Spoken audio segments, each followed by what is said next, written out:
You think you're good at reading people. You think you can tell who's real and who's fake. You think your gut never lies. But here's the gentle truth. Most of the time, your first signal was right. You just talked yourself out of it. Think back. A new colleague, a first date, a casual stranger. You felt something was off. But you silenced that whisper, and weeks later, you paid the price. Doubt didn't protect you. Today, I'll share 5 powerful ways on how to read people and see their true character. Grounded in psychology, shaped by philosophy, and gentle enough to practice in daily life.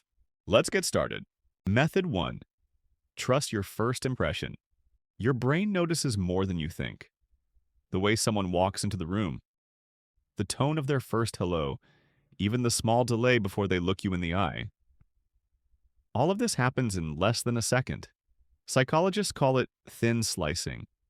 The ability to read patterns from tiny details, faster than logic ever could. Think of a first date. They arrive 10 minutes late with no real apology. You brush it off, maybe traffic, maybe busy. Then, when the waiter comes, they order for you without even asking what you want. Your gut whispers careless, maybe controlling, but you silence it. Weeks later, the same patterns appear, and you realize your first signal was already right. Your first impression isn't magic. It's memory speaking faster than words, but intuition is not a final verdict. It can be blurred by bias, by stereotypes, or by mood. The key is not to blindly trust it, but to notice it, write it down, and then test it against reality.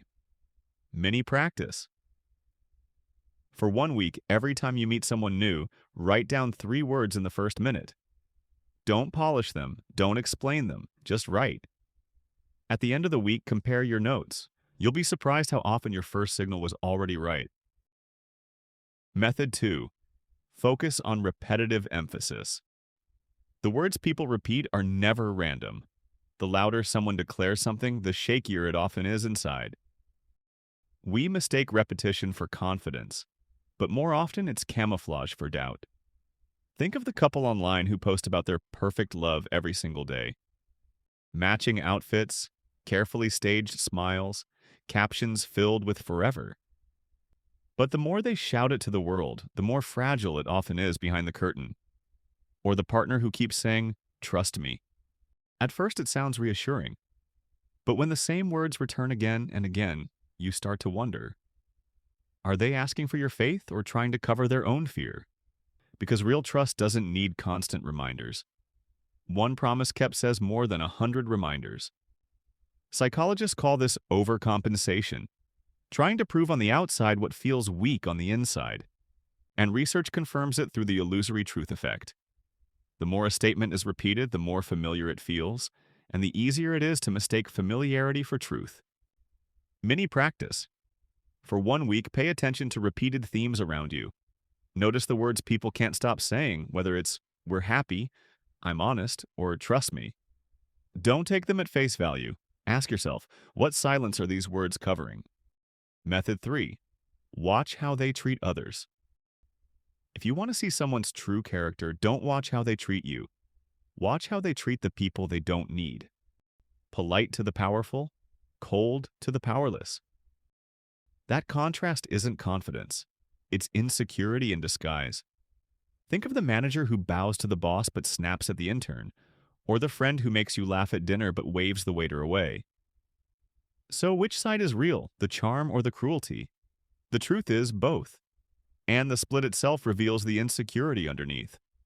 Psychologists call this status anxiety, a fragile sense of worth that looks up for approval and looks down for control.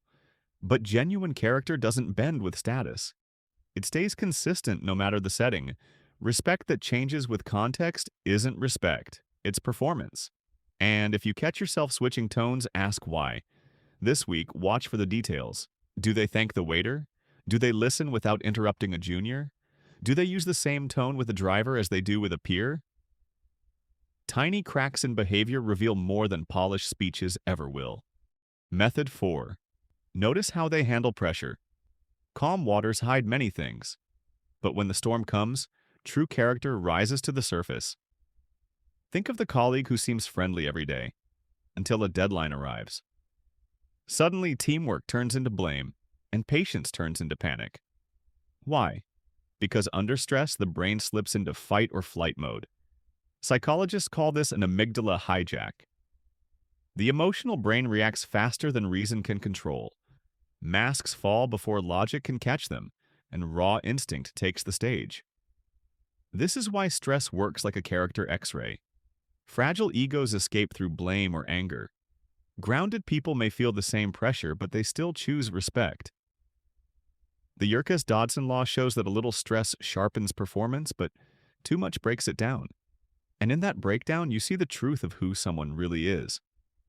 And remember, you're not just the observer. Others are watching you too. Your reaction in the storm is the clearest mirror of who you are. Method 5. Consistency across time. First impressions are sharp. They grab attention fast, but they only show the opening act of a person's story. True character is revealed not in one moment, but in repetition. Anyone can put on a polished face for the short term. A new job, a first meeting, a fleeting connection. The real question is, do they stay the same when the novelty wears off, when routine sets in? Some only shine under the spotlight, working for praise, not purpose. But others keep showing up, steady and sincere. That's the difference between performance and integrity. Aristotle put it simply, we are what we repeatedly do. So if you want to understand someone, don't focus only on what they did today. Watch what they keep doing tomorrow and the day after.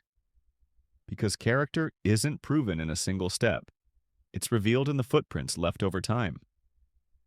You've learned 5 ways to see character more clearly. Through first impressions, repeated words, how people treat others, how they handle pressure, and whether they remain consistent over time. The moment you notice these patterns, some will call you harsh because seeing the truth unsettles those still hiding. But that discomfort isn't your burden. It's proof that clarity has power. As Marcus Aurelius wrote, if someone can show me I'm mistaken, I will gladly change. Until then, I must live by what I see. So live by what you see. Trust both your instinct and the patterns time reveals. Because character is never hidden. It's always waiting for you to notice. Join me, not just to listen, but to see more clearly. Together we'll grow wiser,